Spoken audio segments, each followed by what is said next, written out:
Hello, welcome to another episode of the Digital and Social Media Sports Podcast, the very first video episode. So if you're watching on YouTube, you are seeing me with my beautiful background. It is March Madness, so gotta be in the spirit. If you're listening, you can check out the video on YouTube or listen. Audio will still be there for you as always. I'm your host, Neil Horowitz. Hit me up on Twitter, NJH287, also on LinkedIn. We can see more content. The website, dsmsports.net. And the podcast is available on whichever podcast platform is your favorite. And if you're watching on YouTube, go ahead and subscribe, and you will never miss an episode. Or you can check out the back catalog as well of all the previous episodes. A tremendous show for you guys today, very much with March Madness, with college, with so much happening in college sports. I'm so psyched for today's guests. You're going to hear from Solly Fulp and Grant Jones, both of Learfield. We're going to have a 2-4 for you today. Solly Fulp is the Executive Vice President for NIL Growth and Development for Learfield, and Grant Jones heads up their content. He is the SVP and head of content for Learfield. We go all about into NIL, into college athletics, into how student athletes are creating content, earning money, working with brands, how Learfield plays a role. Just tons of good stuff. So without further ado, here they are. Listen up and learn from Solly and Grant. Back on the podcast with today's guests, we have a 2-4 for you, two guests. I'm so psyched to pick their brains. It's all about the college athletic space. I've worked in it. I've been a part of it. I've been following it. If you're listening to this podcast, you are most likely following all the ruminations and changes and opportunities for brands, for student athletes, for revenue generation. These guys are right on the cusp of everything. My guests on the podcast today, we have two. Again, one is Solly Fulp. He is Executive Vice President of NIL Growth and Development for Learfield. And then we have Grant Jones, who's also Senior Vice President and Head of Content, also with Learfield. Welcome to the podcast today, fellas. Thanks for having us, Neil. So psyched to learn from you. There was, again, so much to talk about. Before we get into it, though, as I start with just about every interview, tell us about how you got to where you are today and what you do for Learfield. I'll let Grant go first. I knew you'd do that. No, thanks for having us, Neil. So my background's in content, lived in New York for about 22 years working in media and content. Got my start as a production assistant, like a lot of good production people do, getting coffee and picking up the phones of producers and figuring out how to, get to different parts of New York City for actors and talent. And then from there, worked my way up to be a producer at The Onion, which is the satirical newspaper, and was then with The Onion for 5 or 6 years. And really was in scripted content for the first, I'd say, after I went to The Onion for the next 10 or so years. And then finally made my way into sports more recently because I think, I'm a huge sports fan, huge college sports fan, and wanted to merge my passion with storytelling and my passion for sports. So was able to transition to a company. At the time, it was with the NFLPA. It's called Ace Media. And then recently they've become one team partners, who actually has a partnership with Learfield right now around the amazing EA Sports college football game.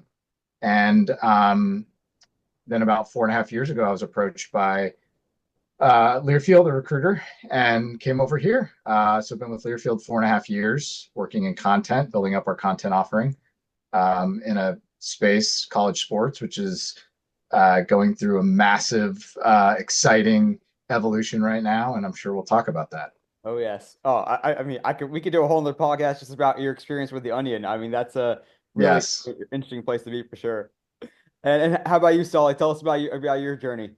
Yeah, I'm a little bit older than Grant here, so been in the business for 30 years. Was a student athlete at University of Oregon. Graduated from Oregon, had no idea what I wanted to do, and we'll talk about that a little bit later. But started my career off in college athletics in 1996 for Sacramento State for the Hornets. Yeah, Stingers up, and started off in events management. Worked my way up into corporate sponsorship and external affairs. There had an amazing 7-year experience, and the beautiful thing about smaller colleges, right, or universities outside the quote unquote now Power Four, nothing's outside your job description. You're helping everyone out. So I cherish those years and learning a ton. Moved over to UC Berkeley as an assistant athletics director right when Jeff Tedford started winning. So became a really good salesperson with a winning football program at UC Berkeley or Cal Athletics. And then Ben Sutton came in and ISP took over the multimedia rights, and he hired me as a general manager. I did that for a couple of years, transitioned into managing our Pac-10 rights at the time and the Rose Bowl, and then came back over and worked for Sandy Barber as a deputy director of athletics back at UC Berkeley, and then transitioned into university administration and campus-wide rights, and then back to Learfield in leading our campus-wide initiative with Campus Plus, oversaw our multimedia rights division for the East region, which was about 50 universities.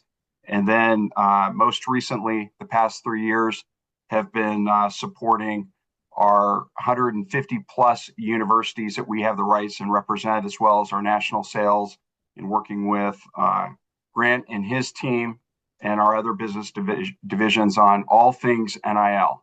So we are in a dynamic time right now, and it's if you have a growth mindset, it's an awesome place to be. Hell yeah.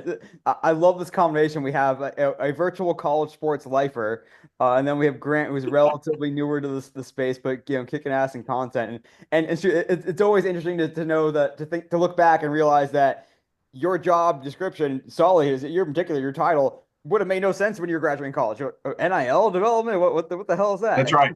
That's right. That would have resulted in you being ineligible and other things. So these are definitely new times. I guess real quick to set the stage, for all of our listeners, either one of you guys can give us just a quick background on what Learfield is, how you guys work with the schools that you partner with, both in general, as well as now in this newer age of NIL. Yeah, I can start, and then Grant, you want to jump on a high level definition of what Learfield does. So the Learfield, what I think Learfield is most known for is our multimedia rights division. And traditionally, what multimedia rights has been defined as is audio, signage, print, Hmm. all media that's connected to corporate partners, right? Digital. And it has now developed into student athlete influencer marketing and content and storytelling on the multimedia rights side. And so we have the exclusive rights to 150 plus universities, and we also have a national sales team, quote unquote, on multimedia rights. All our rights are the center of our universe is intellectual property rights, and they've been more valuable than ever in the NIL era, which we can go a little bit deeper on that. We also have Sidearm, which is the official athletic website provider for majority of the universities out there. We have CLC, which represents the licensing rights. We have Paciolan, which is a ticketing platform for majority of the universities as well. And then under Cole's leadership, we've started our content division, which Grant can talk a little bit more about. Yeah, so we, like I said, I came here around 4.5 years ago, and the majority of what we were doing on the social and content front was a lot of, straightforward kind of static images or graphics that the athletic department would put out announcing attendance, and we would put a sponsor on it, right? In the last really, I'd say 2 to 2.5 years, we've tried to supercharge that and do more video, and specifically kind of narrative storytelling, and still getting a sponsor, still with the goal to monetize, still distributing on athletic department social channels, but doing it more around episodic storytelling, videos that are, being shared, being engaged with, just really trying to create more scale around video And NIL, which obviously we're dancing around, but I'm sure we will dive headfirst into Totally. shortly. NIL in a good way has really opened things up for the storytelling and create an opportunity for my team, to think about when we go into a pitch with a brand or another platform, or even an athletic director who we work with closely, putting athletes at the center of that storytelling, which really in the content world is way more interesting than, us pitching a bunch of concepts around, I mean, I love mascots, but around a bunch of mascots or, Yeah. a facilities tour. We've done a lot of facilities tours, which, if we had to do a bunch of, content that really a lot of times didn't feature or didn't focus on student athletes. Now that we can pay the athletes to be in this content, when the brands are involved in a big way, it opens up storytelling in a big way. So in the last year, even more so, our content started as, storytelling, but now it's really, I mean, it's storytelling with athletes at the center of it. Yeah. And Real quick on, let me just jump onto that real quick, Neil. yeah. And as you noted, I'm a college lifer, right? So selling multimedia rights back in '96 and even up to very recently was moving transactional media and leading with radio spots and TV visible signage and all tied to intellectual property rights. The tip of the spear, as Grant noted now, that we're engaging with brands on is student athlete influencer marketing Mhm. and the storytelling content that these 18 to 24-year-olds can bring. And when you connect them with the right brands and the right campaigns, it's next level engagement with those university communities, Oh, right? yeah. I mean, it talk about connection and invoking trust and in humanizing a partnership. The student athletes we're discovering are the ones that are really the lead for that.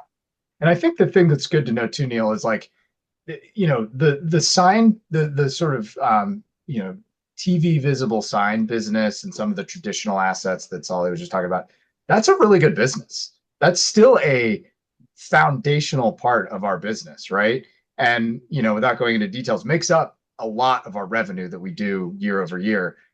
It's just not as scalable, and frankly, to certainly national brands, and even and more so with local brands, not quite as exciting or interesting as creating original content with student athletes, Yeah. right? And so when we talk about the tip of the spear, that's what we mean, is that when we go into a meeting, they expect our sellers and our leaders on the sales team, to have those signs. That's kind of the table stakes. Mhm. But I think what we try to do to kind of bring them in and get them excited about working with Learfield these days is to talk about NIL, to talk about data, and to talk about content. Yeah, I mean, there's so much, such richer storytelling you can include with the student athletes, and I hate to use the buzzword, but engagement. Like you can engage with these stories, whereas you're not really engaging as much with static signage. You're Right. engaging with what's going on around it, well, certainly, but not so much the signage itself. And so, as NIL pertains to the deals that you guys are bringing and negotiating, like NIL revenue generation for student athletes like is not necessarily like a Learfield mandate. You're trying to deliver the best deal for the brand partners that will bring revenue to your partners and your properties. I suppose, but help clarify that for me. Like, is it really about like landing more deals overall now that NIL is an additional way to activate and or add more value to these existing deals? And it's just ultimately about growing the overall bottom line, whether it means student athletes are pocketing more money or not. Yeah, I think there's a couple things that we're working through right now, right? I think in anticipation of the House settlement terms and conditions and what that looks like, real NIL, authentic NIL, commercial NIL, whatever you want to call it, where you have a fair exchange or exchange of goods and services between the student athlete and a brand partner at market value is going to be on top of the 20.5. So it'll be on top of uh, the student athlete compensation revenue share piece, right? And so I do think you're going to see an arms race develop, a new arms race developing, which was traditionally in coaches' salaries and facilities, Mhm. transition into authentic NIL deal making for student athletes that the universities prioritize. Yeah. And they're going to be leaning on us to be a solution for that, right? So if you think about it, we have the intellectual property rights. So we're the ones that can connect brand partners with school IP in these campaigns. We're the only ones that can do that if we're representing the university. We have over 12,000 brand partners that we're contracted with both locally and nationally. We have the people power on the ground to activate these campaigns, which is critical when you're dealing with 18 to 24-year-olds and making sure that this goes well for the brand partner and the student athlete, and it's good for their experience. And now most recently we have the technology platform to facilitate these payments and gain these first party data insights on what real NIL deal making is. So we're feeling the accountability from our school partners to make sure that our brands understand the value of student athlete influencer marketing in every brand conversation. Now, whether the brand decides to pull that lever or not, that's their prerogative. Yeah. But we're the ambassadors out there that are having that proactive message. I love that it's an additional value that the schools can offer student athletes and that you can offer the schools. Like it might have been in the past, like we're gonna help you drive revenue, and you still do that now, obviously, and bring partners, but you're also gonna help them offer a better student athlete experience. And it's another reason to come to your school because we work with Learfield. And in addition to, getting all the great coaching and great facilities and all that, you're also going to get, the potential to work with brands and also, education in the space as well. Yeah. I mean, Go ahead, Grant. well, I was just going to give an anecdote that I think is a really interesting um, example of how much things have changed in the social media and the content space. As recently as a couple of years ago, a lot of schools were extremely resistant to having any, let alone content meaning the Learfield team would create, but any kind of brand presence on their social media channels, right? And so like it depended on the school, but there's a lot of resistance to that. We would try and put a sponsor on a piece of content, and it was met with resistance, which is, we understand that, and there's obviously like a balance in like kind of organic content and sponsored content. That's pivoted now, where a lot of schools want more brands with athletes on their content because it's great for recruiting. So Yeah. like, and that's been in like 2 years, 2.5 years, 3 years. Like that is a huge, and it was, it's just funny how much things have changed just in that simple part of the business because of, NIL, not only what it means to revenue generation, but to recruiting. If you can prove as a school that you're bringing in, even if it's a local content deal, that is a positive thing as recruits are scrolling on Instagram. Yeah. Yeah. Go Just to add to what Grant's saying, as far as the new recruiting narrative, right? Previous to July 1 of 21, it was come to our university, win championships, receive a meaningful world-class degree in character development, right? The fourth leg to the stool now is NIL. And if you think about it, we're almost 4 years into this. And the kids that that we're having the conversations with now know nothing but that, right? They were eighth graders when this was turned on. So that's an expectation that NIL is part of their student athlete experience. And so that's where we're feeling the accountability to provide those solutions and the activity that Grant talked about. Love that. And Grant, just for additional background, as we get more and more into this conversation, when it comes to content creation, content production, content ideation, and planning out content distribution, even and what channels are going to go out on, what is the interplay like between Learfield and individual schools? Schools obviously have really impressive content producers themselves and content strategies and content calendars. So when it comes to like, hey, we have this idea to work with this brand, or we're going to ask you to distribute on these channels. Like, what's that collaboration like right now? Yeah, so we work super closely. Our teams, we have around I'd say 50 content creators at roughly 40 schools, probably actually 60 content creators or roughly 40 schools all over the country. And they are all based in the town of the school. They sit next to they sit next to athletics. Our business, our content efforts are built entirely to monetize the content we're making. athletic departments who have amazing content creators as well, a lot of their priorities are based on, traditional marketing of, a team or a Yeah, student athlete, sales as well. or yeah, just they have a lot of things that they have to do in terms of serving their fan base. And our entire operation is making sure that we can plug in to that, to their operation, their kind of treadmill that they're running on, putting out content across all the sports that they have to sit on. Mhm. And our operation is saying, well, we need to make sure we're monetizing content. And so part of what we have to do is right now, what is it, March? Like our content teams are not talking about ideas for basketball. They're not really even talking about ideas for baseball. We're already talking about football. Yeah.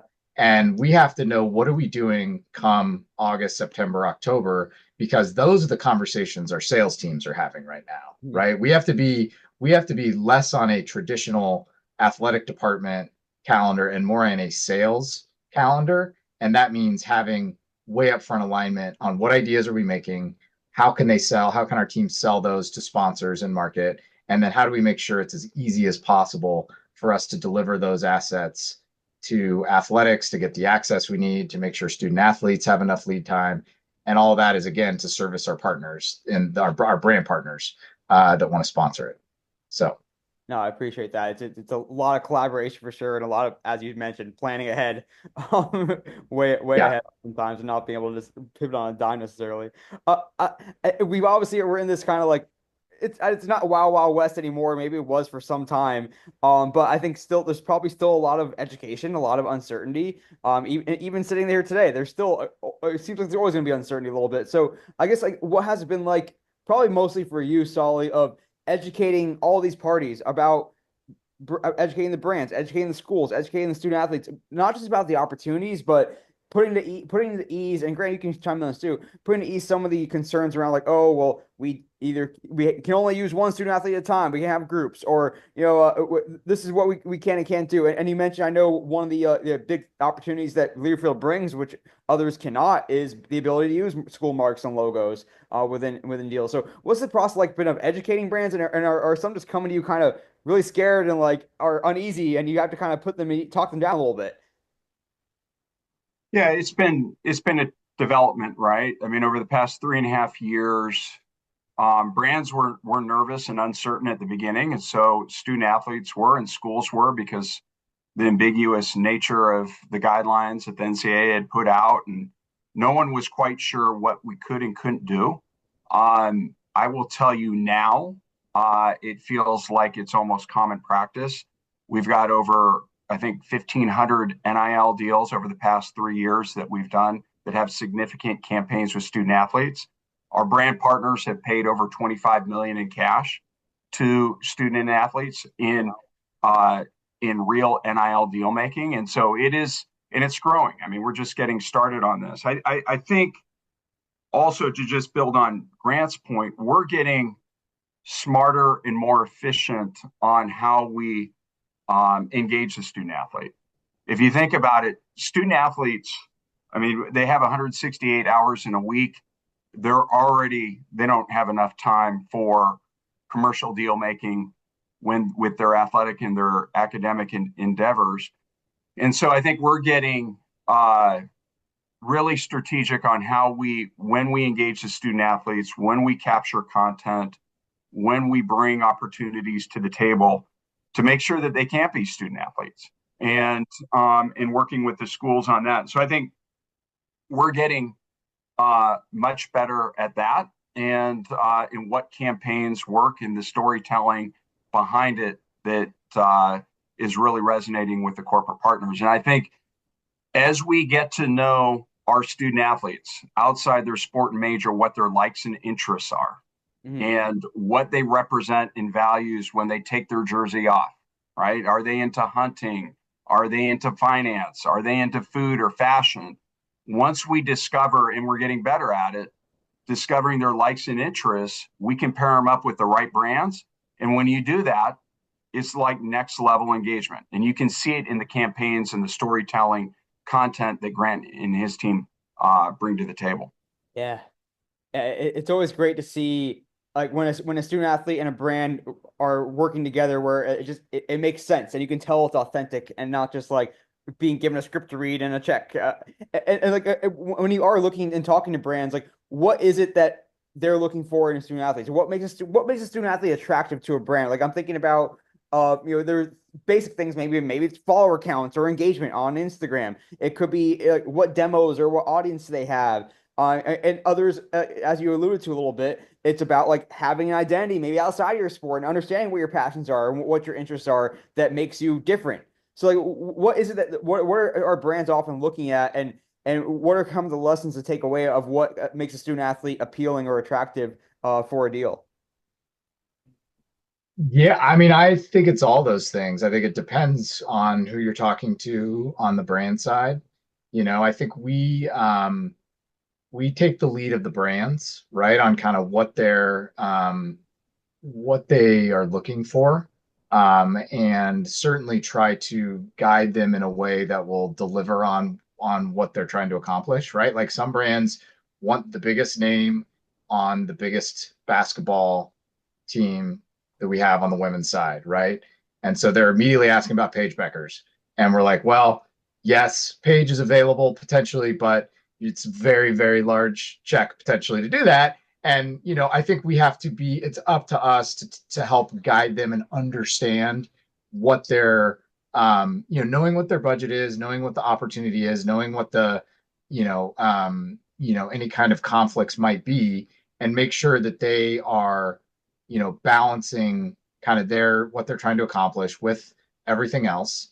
And again, sometimes it's the biggest name. A lot of them, you're right. It's just, I mean, the ones that, we often are talking to, it's a lot about alignment with their personality, that their brand and the athletes' personality have a lot of overlap. Their audience on social media has a lot of overlap.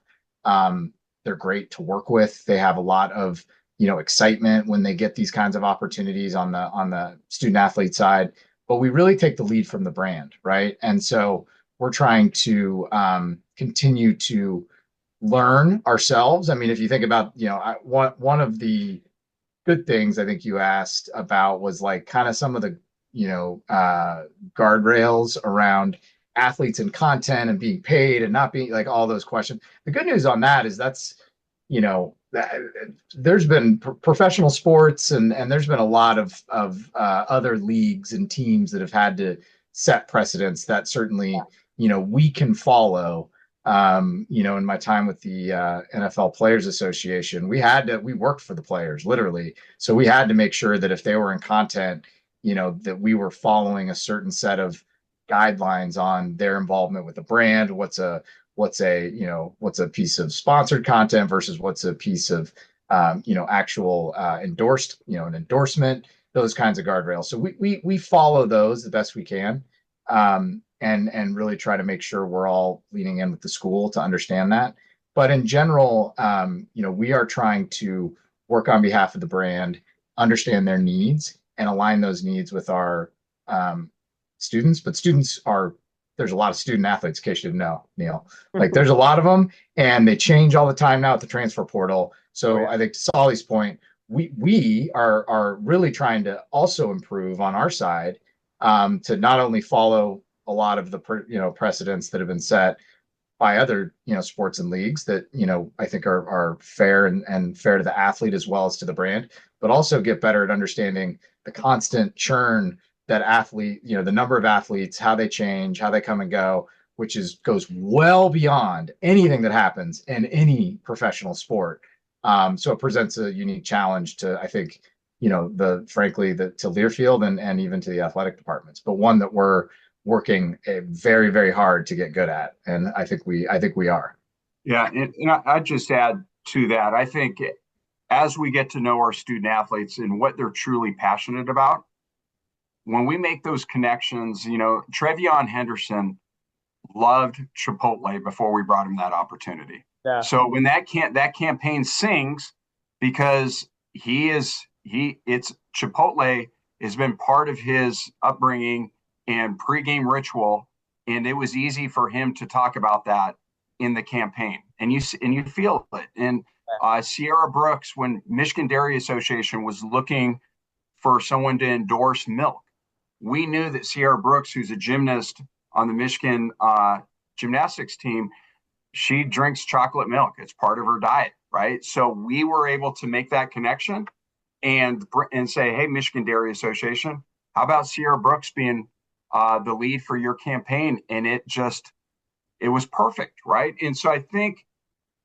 we've got the opportunity to really understand what student athletes get excited about. I read one of the On3 articles where I think Ryan Williams, the wide receiver for Alabama, said, attack your interests, right? And his was in food and fashion, and he's got an Uber Eats deal and a couple other deals. If we're able to facilitate that connection, that enriches the student athlete experience and opens up all these other opportunities to them when their student athlete experience is completed that may impact the next 30 to 40 years of their life on whatever they pursue. Yeah.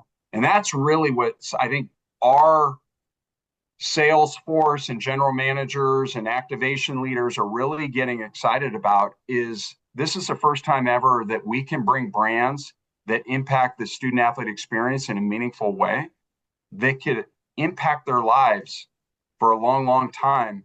When they graduate, they can say, I got a degree, I won championships, I realized my best self, but I also got, the door open to 10 or 20 different commercial relationships because of what Learfield facilitated.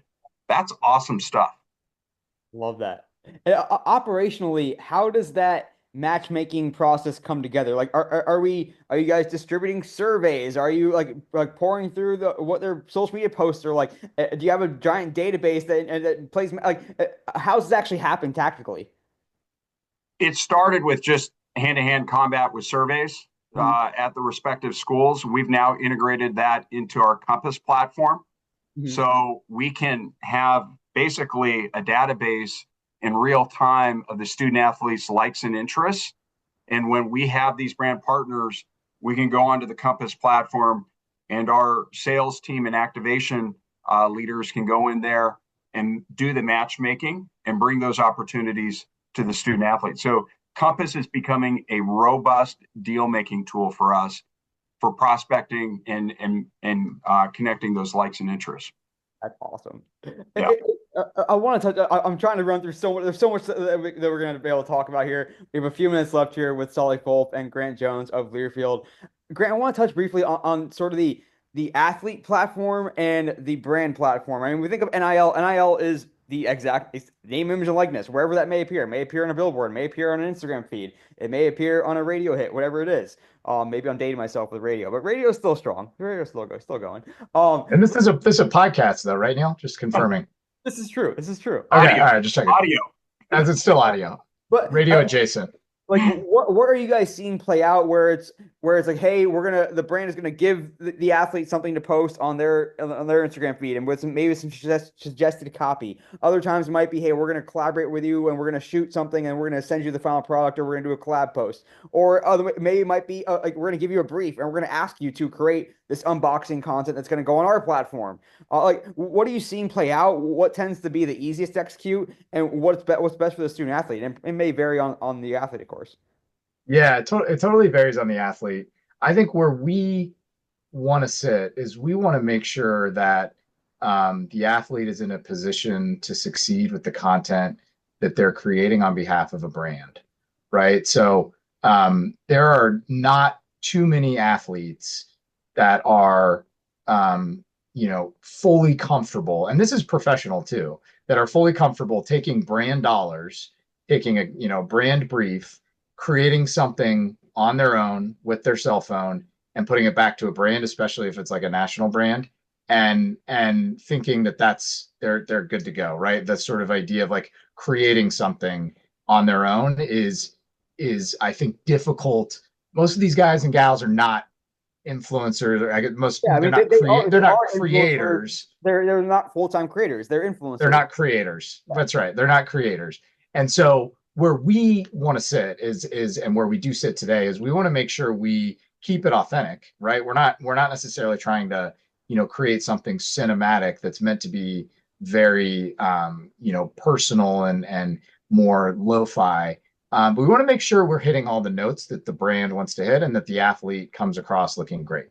And so we really try to make sure we have, and that's where a lot of our staff comes in, as I mentioned, the staff we have at around 40 schools across the country, that they're involved in some way. And that might mean they're setting up an entire, production and there's a couple of cameras and the athlete comes in and does something. It might mean they go over to the athletes, to the practice facility with a cell phone and just shoot something with the athlete real quick. And they're not even taking the footage into a post-production software, right? So we are really making sure that the athlete's in a position to succeed. The brand is happy with what they get back, and that there's, obviously the recognizable intellectual property, the IP of the school involved. And, then from there it's distribution. But we are very much of the opinion that, like, most athletes want to have support when they create this stuff because it's in their best interest and frankly in the best interest of the brand. And those two things are most of the time very aligned. Yeah. I mean, in some ways you could say like it's the NIL of the athlete that is the biggest value, and whether it ends up on their channel or on the brand's channel. But in some cases too, that the athletes are, in a lot of cases, athletes are coming to these brands with a very valuable platform themselves. They might have 2 million followers on TikTok or whatever, or they might even be really talented content creators, a select few of them. And so there's like all these different ways that value can be, I guess, created beyond just the person's face, the person's name, image, and likeness. Yeah, So, I mean, I didn't even really, the content creation is kind of one of probably it's certainly an important step, but the distribution is really the important next step. And figuring out, like, what channels is it going on. We usually are doing it on athlete channels and then brand channels, right? Or athletic department channels. And we also have paid media that can potentially, amplify all three of those. So when we go to a brand, it's not just with an athlete, and it's not just with an athlete and an idea. It's an athlete and an idea and a plan to make sure as many people see it as possible. And yeah. so that is, a hugely important part of our process.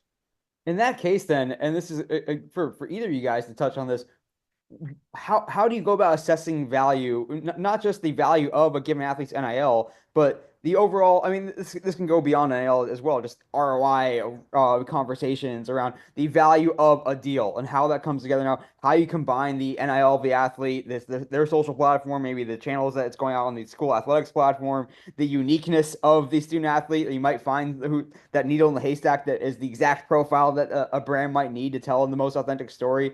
Like, and then there's the straight numbers of followers, engagements, impressions. What does the value story look like? And especially, we don't need to we don't necessarily need to get into this whole fair value commission that Deloitte's going to be leading, or whoever it is. But what's your guys' kind of strategy for assessing and evaluating these deals? Well, right now it's pretty simple, and we represent brands, right? And what the brand is willing to pay, their perceived value, and they may have their own formula or calculations. They're pretty good about letting us know what their market value is for student athlete influencer marketing. I've taken fair out of the market value conversation because market value is going to be very different in Austin, Texas versus Syracuse, New York, or Seattle, Washington. And so we respond to the needs of the brand and what they're willing to pay. And we facilitate that conversation with the student athlete. But it's all market driven. And so the brands have been doing a really good job of communicating what budget they have for the influencer marketing component of the deals. No, and I love the fact that, like, it truly is, it's subjective by design. Like, you're not going to see every NBA player get the same exact value on the deals that they sign, and that's just not how it works. And there's opportunities to stand out. That's right. And there's different motivations with different brand partners in different markets. And that's what we're responding to. And that has an impact on what they're willing to pay. Is there some element of like of trade, of product, of like we're gonna give the student athletes some free product, and that's gonna cover our base there? Like, what are some of the nuances that are coming into play when it comes to compensation? Cash and trade is, whether it's an auto dealer or a restaurant partner, trade is a component to these partnerships. Absolutely. Oh yeah, Yeah. I would not mind. I would not have minded you able to drive a comp car around campus. So when I was in college, that's for sure. I want to touch briefly too. We're gonna we have just a couple minutes left here, and then we'll have some quick hitters to end. But I want to touch on one more thing. Is this opportunity, this synergy? I hate to use a buzz term, but the opportunity to really combine opportunities because you, as a brand, you can go and try to source a student athlete deal outside of the Learfield umbrella, of course. You have these opportunities to do collectives now. That there's probably a future now with group licensing in some cases. I'd love to kind of get any sort of feedback there. The opportunity you guys have to activate across those 150 plus properties and the synergy of being able to do these larger deals. Like, what does this look like to create the best combination of things of the power of a school and a student athlete working together, the power of multiple student athletes, maybe across schools, across the country working together? Like, what opportunity does that hold for you, and what kind of, I guess, guardrails or hesitations might there be when it comes to these more complex deals? Grant, you want to Yeah, I take a mean, look at this? yeah, I mean, I think what our offering is when we go talk to a brand partner, regardless of if it's a, national, multi-million, multi-year partner that we have, or a, local, insurance company. We are talking about the power of, the media assets we have, the recognizable marks and logos of the school, and then, the face of the student athlete. And so those three things combined is really where we are trying to, show the value and prove the ROI to a client. And I mean, this was, when NIL was first starting. I'm sure it still happens, but there's a lot of like, there's a local, there's a local pizza shop that wants to give, five athletes $1,000 each to create some content. And, does Learfield get involved in that? Is that like a thing that we want to play with? And, we quickly learned that like the work it takes to do that $5,000 deal certainly on like the content and athlete and, influencer side might not be that much less work than the $500,000 deal from the, hospital down the street from the pizza Right. shop. And so our business is about creating the most value for our brand partners, combining those three things, media assets, IP from the school, marks and logos, and the student athletes NIL. And then how that manifests to, bigger deals like the national deals that I mentioned is, honestly, that's where content is a huge driver of that. We have a series that, is coming out over the next few days, that we did in partnership with State Farm, where it's called Stanchion to Stanchion, and it's across 17 schools and all basketball, men's and women's basketball. And it's athletes basically answering questions, walking from one end of the court to the other. And the stanchion is the thing that holds up the basketball goal. I've Yeah. learned that. I learned that in the last couple of months, and that is a cuts across a lot of schools, a lot of rivals, a lot of different conferences, but it has one thing in common, and that is the storytelling and all the athletes being at the center of it. And so that's where, but it also has IP, it also has paid media, it also has athletic channels, right? And if you don't have all those things working for you, if you're State Farm, well, you might have great content, but who is it? You shout into a black box, right? Like who's actually seeing it in today's, attention economy? So I think that is where content and all the assets we have, pulling those things together on big deals like that series I just mentioned, is driven by student athletes driving incremental dollars in the pockets of student athletes, and at the, like I said earlier, like helping recruiting, helping the schools make money, and helping with recruiting. So I mean, there's a lot going on. It's a super exciting time to be in NIL, in content, and in college sports. Yeah. And just to add to that, this is good for our business. Student athlete influencer marketing, when it's incorporated into agreements, we did a year over year analysis, Neil.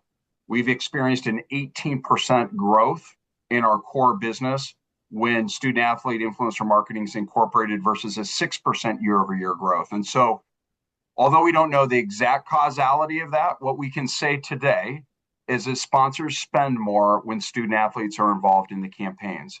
I also think that new business categories are being opened up because of student athlete storytelling. I think sponsors that have said no to us in the past, or prospects that have said no to us in the past on our traditional media assets that we've offered them, are coming back and engaging with us on the influencer marketing opportunities. And, a big proponent that Cole has been leading with our business is we've been an event-driven business, right? We've been selling football packages and basketball packages, and it's been really wrapped around the actual athletic event. This opens up the year-round engagement with the student athletes that these university communities want. And so the storytelling and the connections can happen in the off season. And what we're realizing and appreciating is these university communities can't get enough of the content with the student athletes associated with it. They want to consume it, and they're consuming it. And so when you connect it with the right brand partners, it's magic. It's exciting. Oh, this is such a great full circle of really bringing everything together here between what Grant was just describing and what you described, Solly. I mean, I'm beaming with enthusiasm and excitement just thinking about everyone wins too in this equation. The That's brands right. get the value they get, the student athletes get a great experience, the fans get better content, get more of it. It's a really exciting time, and it's such a great thing to be able to witness it all happen. But guys, we're gonna have some more fun with you with our quick hitting questions. Lots more to come there, and it's coming up right now.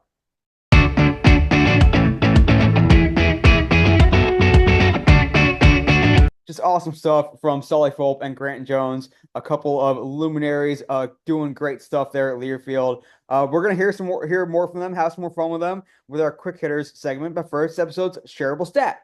This shareable stat comes from a recent Deloitte Digital Media Trends report, looking specifically at sports fans and how they consume content. Why not? Great opportunity to talk about the shareable stat, and that is that 40% of Gen Zers and millennials, so Gen Zers and millennials, 40% said they like more documentary style content about sports and players in the off season.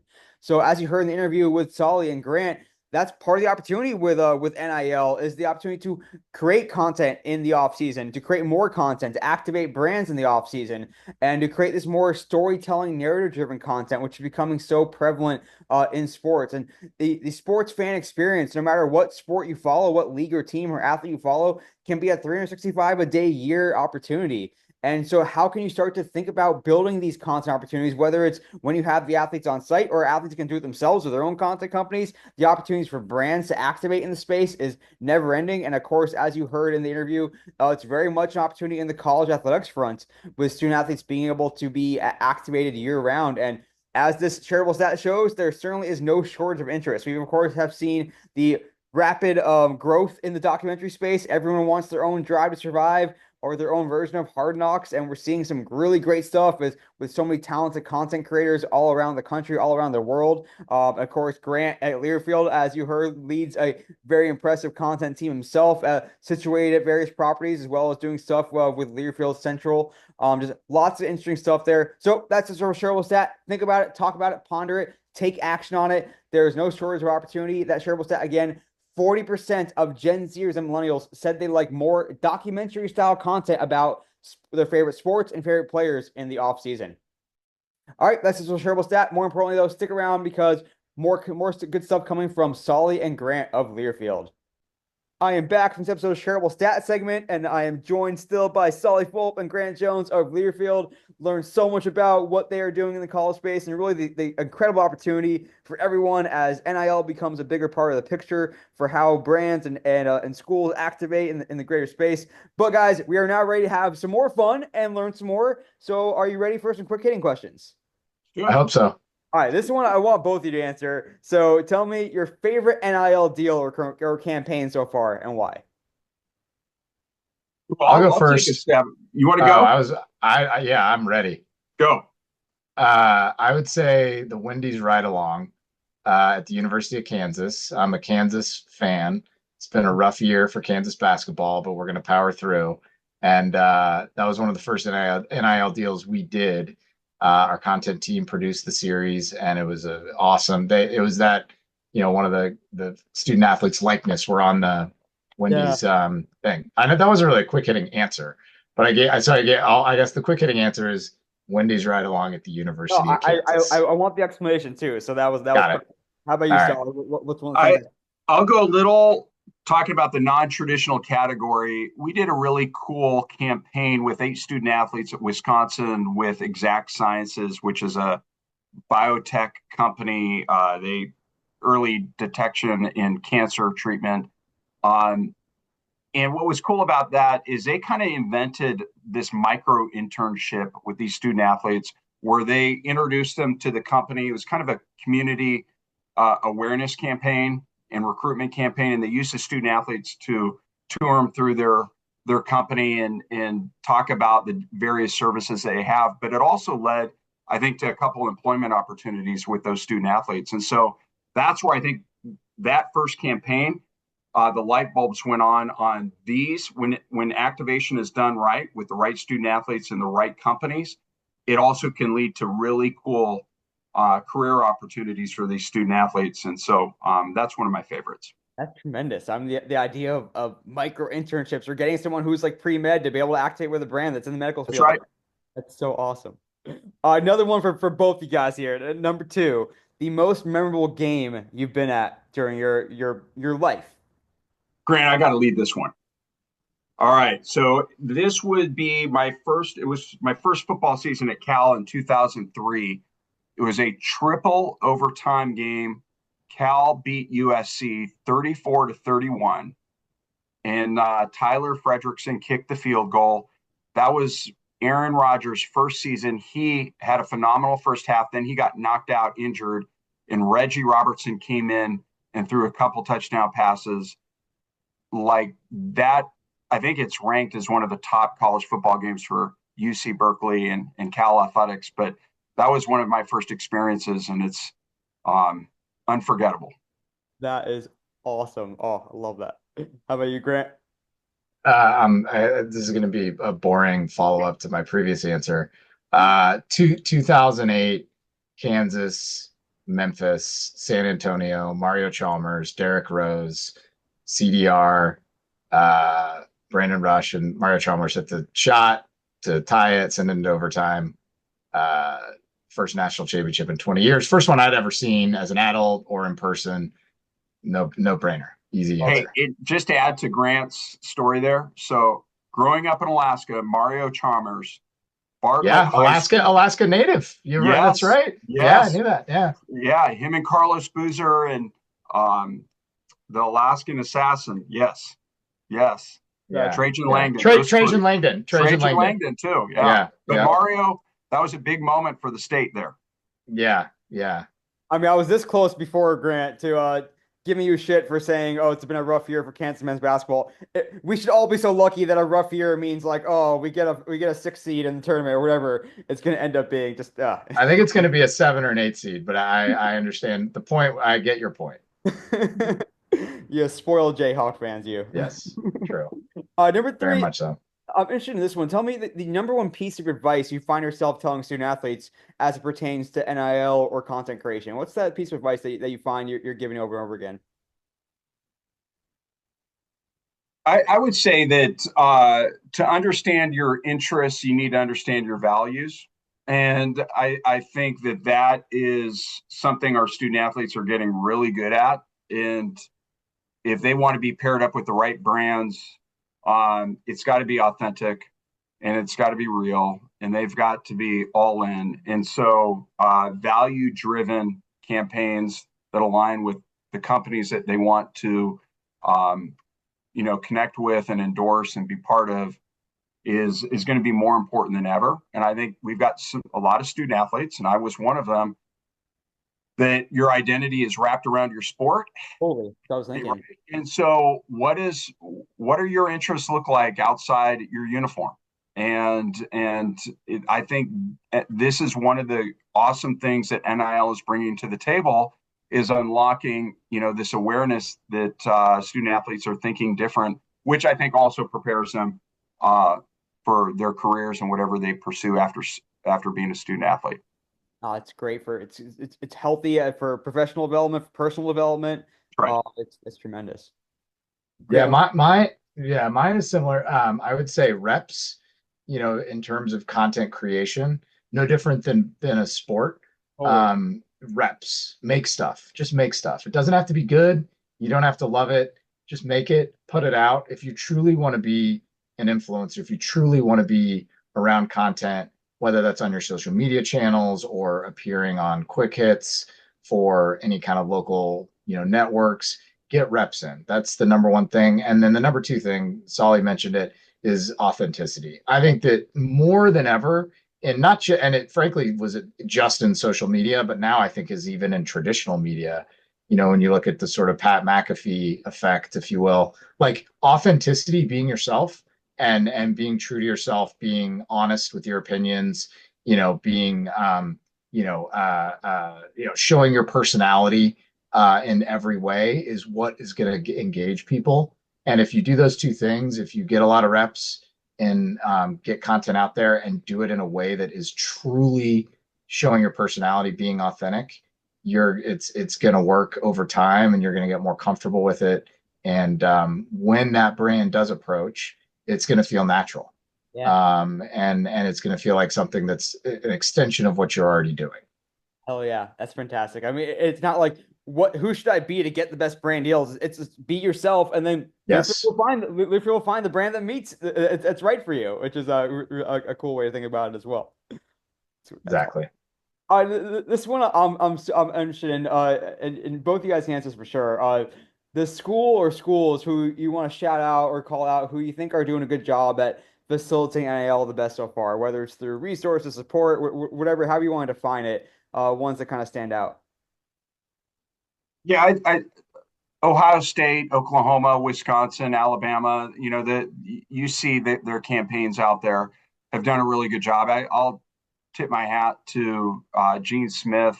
He was one of the first athletic directors that said, you know what, it's NIL needs to be incorporated into every partner conversation. It's going to be part of the Buckeye student athlete experience. And I think you're seeing that. And I also think it was a big part of their success on the field as well, right? So that you can see that the two coexist in and it worked.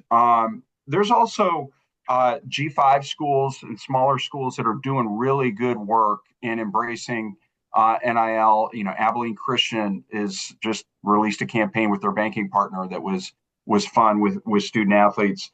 Colorado State, Boise State, Wyoming, UAB. So we're getting all forms of universities that are leaning into this. So it's not just at the Power Four level, which is really cool to see as well.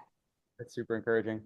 Yeah, the two I have are Southern Illinois and St. John's.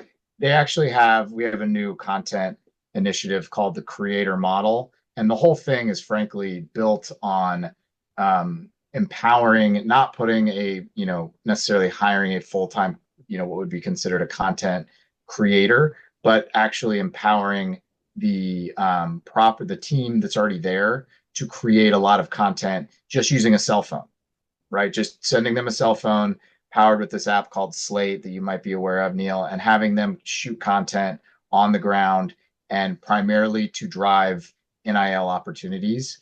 And those two schools, along with Colorado State, have really stepped to the forefront of doing that. It's an experiment that's already showing an amazing return on the investment that they're making. And so those two schools are smaller schools, but are really doing everything they can to drive more NIL activity through content. And they don't have huge budgets like the Alabamas and the Ohio States. So, shout out to those guys for really trying to, do more with less, especially with NIL at the front. Great examples. I love all that. This one should be interesting, guys. You're so close to college athletics, get a front row seat. So tell me the college sport you think is the most ripe to have sort of that hockey stick size growth that we saw with the Caitlin Clark, Angel Reese, Cam Brink type experience of women's basketball. So what sport do you have your eye on that this one's just about to take off even bigger than we could have imagined some years ago? Football. No, I'm just kidding. I would say women's volleyball. Yeah. Women's volleyball. Yeah, I think women's volleyball is, certainly with, just it's a great, I think it's a great spectator sport. I think it's definitely something that a lot of young people, a lot of my friends who have daughters and are sort of, big into volleyball. I think it's an amazing sport to watch, not only on in person, but it's a great it translates really well to TV. And it's so to me, it's women's volleyball without a doubt. Just to add to that, I would say for all the reasons that Grant you just said, time of year translates well on TV is women's softball. I think that's also just, and we're already experiencing some NIL deal success, and obviously Oklahoma's a natural sell on that right now. But I think women's softball is going to skyrocket as well. What's cool too is with NIL entering that space, you're now going to have these student athletes with bigger platforms that may translate to the professional, and it could be a tailwind for the pros to grow. So That's right. the PVFs and the Love Volleyballs can benefit from that. The Athletes Unlimited can benefit from these athletes come in who are well known because they've been part of national or regional brand campaigns. So it's interesting to think about how that translates kind of from college to the pros and can invite those sports to grow even more. This should be an 100%. interesting one. I'm gonna make you guys czar of college sports for one day. You get to make one immutable change to college athletics. Give me a little extra time here to prevaricate, to come up with what you're gonna do. What is the one change you're gonna make to college sports, that no one can change back? I can go first. Interested. I would say the limitations on the transfer portal. I Mhm. think the transfer portal has created a lot of challenges across the entire business. And this is just my opinion, but obviously before it was sort of it was so many restrictions on student athletes. They couldn't transfer, couldn't go really anywhere without some repercussions. And I think the pendulum has swung too far now where they can kind of go do anything they want whenever they want. And I Yeah. think there's a balance between those two things that will be arrived. Hopefully, will be arrived at soon, and I don't have to become czar. But I do think there's a important, commitment from both the athlete and the institution around how long they're at a school and what that could look like. And now, obviously, with as Solly said with the House Settlement Committee, I think that could go together nicely with what happens there. But that's my change as someone who struggles to keep up with all the changing of the guard, both personally and professionally. That would be my change. Yeah, as someone who's thinking about campaigns and content for October when it's March, I can understand that for sure. Exactly. I would say I got two. One is transparency on NIL earnings. I think that needs to be recorded and shared with all. I'm not proposing that there's a cap to it. I'm just saying that there's transparency on what the student athletes are earning, Yeah. and sharing that information. I think is going to be really important because misinformation right now is being leveraged, over leveraged, and it's causing problems. I'd say the second thing is real NIL takes time, takes a student athlete's time. And I think it's 20 hours of practice a week when they're in season. I would relook at the practice times, and maybe you cut it down to 18 hours of practice time in season and dedicate a couple extra hours that they can use to personal brand building and commercial deal making.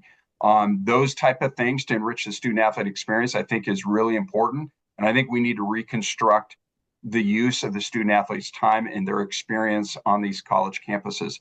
Their most valuable currency that they have for their 4 or 5 years at these universities is their time, and making sure that it is used the right way is super important. Some great ones there, and with conviction, I like it. I'm ready. I'm ready to vote affirmative on all the above there. A couple of quick ones to end here.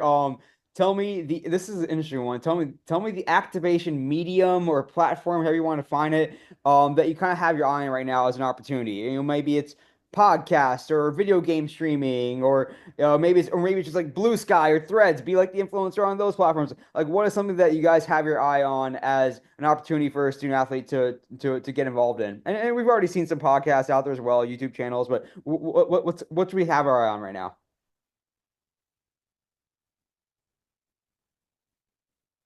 That's a tough one. I'm reluctant to say it's so dynamic right now, Neil. I think experiences are going to be interesting. I don't know how they evolve, but the connection in tying premium experiences with the student athlete is going to be interesting. I think you're going to get really creative opportunities in the future here, where student athletes are integrated into premium experiences moving forward. That's a good one. And people, I mean, the opportunity to sell premium is a big opportunity still to Sure, grow more revenue streams, and to be able to get student athletes involved in that is a great call. sure. How about you, Grant? What are you seeing out there in the content ecosystem?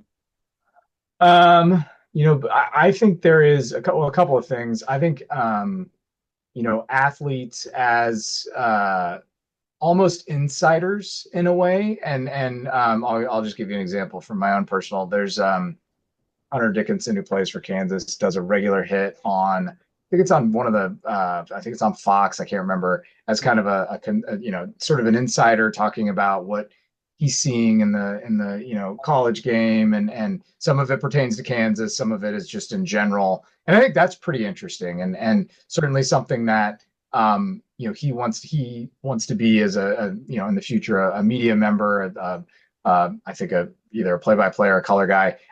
Getting those reps, I think, is really big for him, and having those athletes as kind of a extension of the media, and as sort of analytical insider voices within the media world is interesting. The other one that's really specific to Learfield, believe it or not, is YouTube. I think YouTube is an area where, not just for NIL, but for our just our business, that it's not really, if you look at, say, the NFL and a lot of the teams in the NFL, they do YouTube, or NBA is even a better example, frankly. They do YouTube incredibly well and have a really solid YouTube business and content they put on there. And that doesn't really exist in college. There's a few schools that do YouTube well. Most of them, don't, or just don't have the resources to. So I think that, creating more storytelling, longer form storytelling on YouTube, and then extending that to their owned and operated platform through our sidearm business is really an area of growth for Learfield, because there's a lot of people on YouTube, a lot of people consuming content on YouTube, and so there's, I think, a huge opportunity to grow audience within the college landscape on YouTube as well. Tremendous thought-provoking questions, and just so the audience knows that they did not know that question was coming, so I put them on the spot and they delivered. That was awesome. This one will be a fun one. I always have to ask a food question on this podcast. I'm a fat kid at heart, a foodie at heart. So tell me the best college town food delicacy that you've had. This is going to be boring and predictable. I'm a Tracktown pizza guy from University of Oregon, where the legend of Steve Prefontaine started, and the pizza's okay, but the whole atmosphere and nostalgic storytelling that's behind it is just the place to go. And so I mean that's my spot when I go to town. There we go. And then you can go run a couple miles afterwards to work it off, right? As Steve Fontaine would have wanted. That's right. So I'm going to go up north for this one. I'll go to Ann Arbor. I'll go to Zingerman's in Ann Arbor. That's a good. Yeah, that place is great. I always can rely on our meetings up there getting Zingerman's in, which is good, but actually going to Zingerman's, which I've done a few times as well, is a special, I mean, that's one of the best things about college. Working in college sports is going to towns like Ann Arbor that have unbelievable towns and unbelievably college specific restaurants like Zingerman's. So that's my vote.